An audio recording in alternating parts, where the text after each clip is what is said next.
तो उनको लगा वो बात वो पद यात्रा करके पूरे समाज में बताए। तो उन्होंने पैदल यात्रा स्टार्ट किए थे और वो अपने सभी बौद्ध भिक्षुओं को भ्रमण करके साथ लेकर के वो सभी को अपना धर्म का प्रचार प्रसार कर रहे थे। तो सबसे पहले वो गया से सारनाथ गए थे, जहाँ उन्होंने प्रथम उपदेश दिए।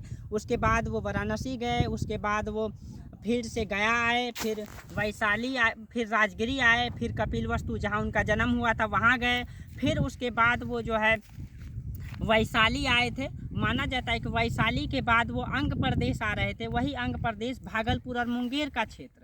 और ये मैं आज जो हूँ भागलपुर के बगल में पड़ता है आपका बांका जिला, बांका डिस्ट्रिक्ट, वहीं पे हूँ, जो पहले भागलपुर का ही क्षेत्र हुआ करता था। तो ये अंग प्रदेश का हिस्सा था। तो माना जाता है गौतम बुद्ध वैशाली के बाद यही अंग प्रदेश आए थे।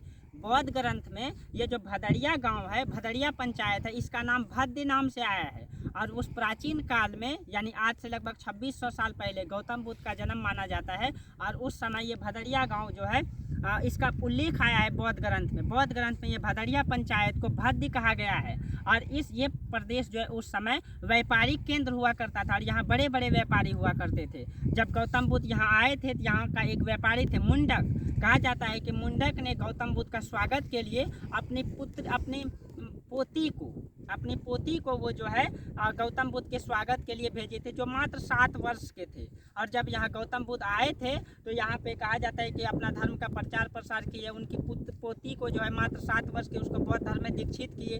और उस समय और जब यहाँ से गौतम बुद्ध गए तो उनके बाद जो है गौतम बुद्ध का जो चरण पादुका बना करके लोग, यानी कि पैर का निशान को बना करके लोग उसी में गौतम बुद्ध बौद्ध धर्म की मतलब कि पूजा पाठ करने लगे थे। और उसके बाद ये बौद्ध स्थल हो चुका था। और इस क्षेत्र में नदी के किनारे, वृक्ष के नीचे बौद्ध धर्म से संबंधित कई सारे बौद्ध भिक्षु रहते थे। जो बौद्ध भिक्षु होते थे वो क्या करते थे, एक साल में अपना 8 महीना जो है पैदल यात्रा करते थे। 4 महीना जो बारिश का मौसम होता था एक स्थान में रुक जाते थे। जहाँ वो रुकते थे उसको विहार कहा जाता है। और वो 4 महीना रुकते थे बारिश के समय में, इसलिए उसको वर्षावास कहा जाता है। ठीक है, तो रुकते थे तो उसको वर्षावास, क्योंकि वर्षा गुजारते थे।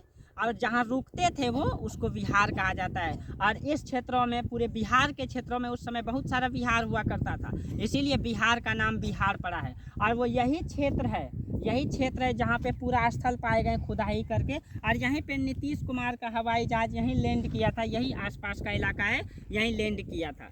और यहीं पे पूरा अवशेष पाए गए हैं, जो उस समय बड़े बड़े व्यापारी हुआ करते थे। बौद्ध धर्म से संबंधित अवशेष पाए गए हैं इसी क्षेत्रों में। मैं आज इसी क्षेत्रों में, ये नदी का बीच का इलाका है। ये जो बांध बनाई गई आप ये देख सकते हैं, ये नदी के बीच में बांध बनाया गया है। इस बांध को इसीलिए बनाया गया है क्योंकि इस साइड में अवशेष पाए गए हैं, इस साइड में। और नदी का धारा, मुख्य धारा इस साइड में है। और ये मुख्य धारा इस अवशेष को नष्ट न कर दे, इस साइड में जो अवशेष उसको नष्ट न कर दे, इसी कारण से बीच में बांध बना दिया गया है। और जब इसका खुदाई होगा तो हो सकता है यहाँ से भी बड़े बड़े भवन का अवशेष पाया जा सकता है। अभी इसमें बहुत सारा रिसर्च की ज़रूरत है, अभी इसकी खुदाई की ज़रूरत। ये पूरा बड़े से क्षेत्र का खुदाई होगा, ये पूरा बड़ा सा क्षेत्र का जब खुदाई होगा तो पता लग जाएगा कि ये बौद्ध काल से संबंधित कितने बड़े अवशेष प्राप्त होंगे, क्या इसकी पृष्ठभूमि रही है। और आपको भी पता है कि बिहार का जो विक्रमशिला विश्वविद्यालय है, यहाँ से बस कुछ ही दूर में पड़ती है विक्रमशिला विश्वविद्यालय। और यहाँ नालंदा तो आपको पता ही है कि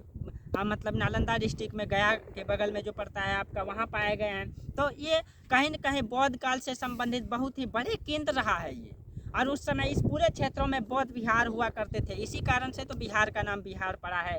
और इसके बारे में मैं आज और आप लोगों को विशेष जानकारी दूंगा, अभी और चर्चा करूंगा इसके बारे में। यही वो स्थल है जहां खुदाई करने की ज़रूरत है। इसी क्षेत्रों से खुदाई करके जो अवशेष को प्राप्त किया गया है, मैं आपको इसके बारे में और विशेष जानकारी दूंगा, फिर आगे चर्चा करूंगा। आज हम लोग इस वीडियो में यहीं तक ड्रॉप करते हैं, फिर आगे आपको चर्चा करते हैं।